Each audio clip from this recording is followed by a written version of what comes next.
सबसे पहले आप सभी को खान करियर स्टडी चैनल पर स्वागत है। और मैं आज आप सभी के लिए लेकर के आया हूं द सोल्जर। द सोल्जर जो चैप्टर का नाम सुनते ही आपको लगा होगा कि सैनिक के बारे में जिक्र हो गई। रेनबो पार्ट सेकंड के ये छठा चैप्टर है। छठे चैप्टर के बारे में हम डिस्कस करेंगे। आप सभी को सबसे पहले हम अवगत करा दें और दिखा दें कि प्रत्येक आपको एक एक लाइन आप देख लीजिए कि हिंदी और इंग्लिश दोनों में हम लेकर के आए हैं पूरा फुल्ली चैप्टर। आप देख भी सकते हैं पूरा फुल चैप्टर को लेकर के आए हैं। पोएट्री का ये छठा चैप्टर है।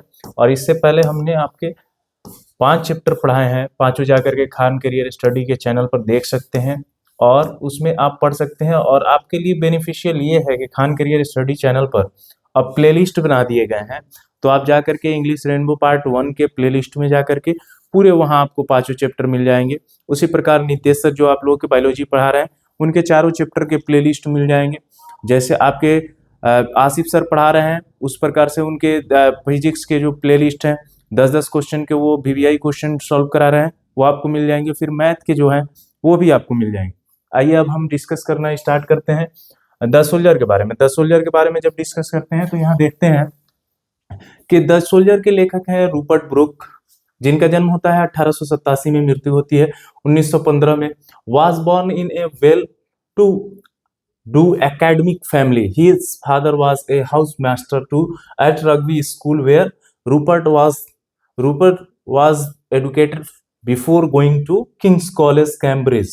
अब यहाँ पर आगे जिक्र किया जाता है, इसको हिंदी में हम रूपांतरण करके आप सभी को बताते हैं कि रूपर्ट ब्रूक का जो जन्म होता है वो 1887 में होता है। यहाँ देख भी सकते हैं, यहाँ 1887 इंगित किया गया है। और फिर यहाँ पर उनकी मृत्यु जो होती है वो आपकी 1915 में उनकी मृत्यु होती है। और इनके जन्म एक भली भांति शिक्षित परिवार में हुआ था। ऐसा नहीं है कि ये बहुत अशिक्षित परिवार से थे, ये भी शिक्षित परिवार से थे। और फिर आगे इसमें जिक्र किया जाता है कि उनके पिता रग्बी स्कूल में हाउस मास्टर थे। उनके पिताजी क्या थे कि रग्बी स्कूल में हाउस मास्टर थे, जहां से रूपर्ट ने किंग्स कॉलेज कैम्ब्रिज जाने से पूर्व शिक्षा प्राप्त की। प्रसिद्ध कवि जो W.H. का नाम आप लोग सुने होंगे, तो W.B. ने उन्हें इंग्लैंड का सबसे आकर्षक नवयुवक कहकर पुकारा। और वो क्या कहा, इंग्लैंड का सबसे नवयुवक मतलब सबसे यंग कह करके पुकारा इनको। किनको पुकारा? रूपर्ट ब्रूक को। और उसके आगे जिक्र किया जाता है कि कवि और उसने एक ऐसी संकेतिक पत्र की कल्पना की जो धीरे धीरे युद्ध में संलग्न हो गया। और साथ ही साथ इसमें जिक्र करते हैं उसके बाद से कि एक युवा सुंदर योद्धा के काल्पित रूप में परिवर्तित हो जाता है। 23 अप्रैल 1915 को गेविवॉली के युद्ध से वापसी के दौरान एंजिना में लेमन्स द्वीप पर रक्त में जहर बनने के कारण उसकी मृत्यु हो गई। और रक्त में क्या हुआ कि उनके एंजेलिना लेमन्स में उनकी जहर बनने के कारण, उनके रक्त में जहर बनने के कारण उनकी क्या हो गई? मृत्यु हो गई। उसके आगे इसमें जिक्र किया गया है कि जिसने प्रथम विश्व युद्ध के प्रारंभिक दौर में देशभक्ति की भावना को जागृत किया। और उसी समय इनके अंदर क्या हुआ? देशभक्ति की भावना जागृत हुई। उनकी प्रतिष्ठा मुख्यतः 5 युद्ध काव्य गीतों पर टिकी है, जिनमें से द सोल्जर निसंदेह सर्वोत्तम तथा अधिक प्रेरणादायक है। अब आइए हम चैप्टर स्टार्ट करते हैं द सोल्जर। द सोल्जर के बारे में आपकी अपना क्या ख्याल है आप कमेंट में भी बता सकते हैं और कमेंट के भी माध्यम से हमसे क्वेश्चन पूछ सकते हैं। If I should die think only this of me that there some corner of a foreign field that is forever England, there shall be in that rich earth a richer dust concealed, a dust whom England before sapped made aware, gave once her flowers to love, her aways to roam, a body of England's breathing English air, washed by the river, blessed by sons of whom। आगे इसमें जिक्र किया जाता है।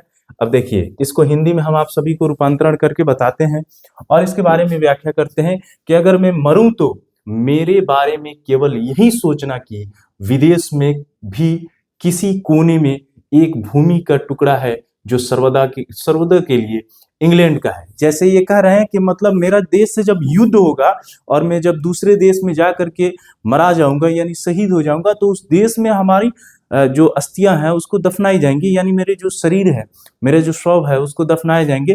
तो वो जो जितने जमीन में दफनाए जाएंगे, वो जो भूमि रहेगी वो सर्वदा के लिए किसकी रहेगी? इंग्लैंड की रहेगी। उसकी ये भावना कर रहे हैं कि विदेश में भी किसी कोने में एक भूमि का टुकड़ा है जो सर्वदा के लिए इंग्लैंड का है, क्योंकि उसमें मेरी अस्थियां दफन होंगी। और ये वही बात कह रहे हैं कि मेरी अस्थियां क्या होंगी?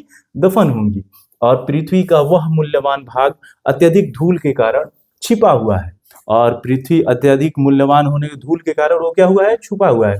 और इसी धूल से इंग्लैंड उत्पन्न हुआ है, यानी इसी धूल से, मतलब हम जब अपने देश के लिए युद्ध लड़े और उसमें शहीद हो गए, हम धूलों में मिल गए, और इसी धूल से हमारा इंग्लैंड उत्पन्न हुआ है, आकार ग्रहण किया है और चेतनशील बना है। और उसने अपनी फूलों को हमें दिया है ताकि हम उसे प्यार कर सकें तथा उसकी हर राह पर हम घूम सकें। इंग्लैंड का एक शरीर अंग्रेजी हवा में सांस ले रहा है, और अंग्रेजी हवा में सांस ले रहा है। वहां की नदियां द्वारा धूल है तथा सूर्य की रोशनी का आनंद ले रहा है। और दूसरे देशों में भी क्या कर रहा है? अब सेकेंड स्टेंजा में, and think this heart all evil shed away a pulse in the eternal mind no less gives somewhere back the thoughts by England given her sight and sound dreams happy as her day and laughter learns of friends and gentleness in hearts at peace under an English heaven। अब इसका हिंदी का रूपांतरण हम देखेंगे कि और सोचो कि इस दिल से सभी बुराइयां हट गई हैं। और वो कह रहे हैं कि जब व्यक्ति क्या होता है कि जब मर जाता है, उसके बाद से मरने से पहले या अंतिम समय में रहता है, तब भी ये सब बातें कहता है कि दिल से सारी बुराइयां हट गई हैं। और तथा अंतरात्मा में एक ऐसी राष्ट्र प्रेम की धड़कन है जो कभी कम नहीं होगी, तथा जो मातृभूमि इंग्लैंड के द्वारा दिए गए विचारों को वापसी लाती है, और उसका देश का दृश्य और आवास खुशहाल सपनों जैसा उनका या उसका दिन और हंसी दोस्तों की घनिष्ठता तथा विनम्रता और सबके लिए दिलों में शांति जो कि एक इंग्लिश स्वर के अंदर होती है।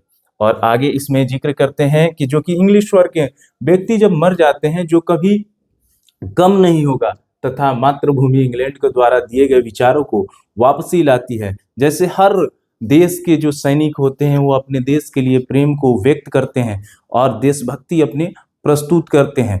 और इसी देशभक्ति पर आप सभी को पुनः मैं आप सभी को शायरी सुना देता हूँ इसी पर, कि मैं जला हुआ राख नहीं हूँ, मैं जला हुआ राख नहीं हूँ, अमर दीप हूँ जो मिट गया वतन पर, जो मिट गया वतन पर वही मैं शहीद हूँ।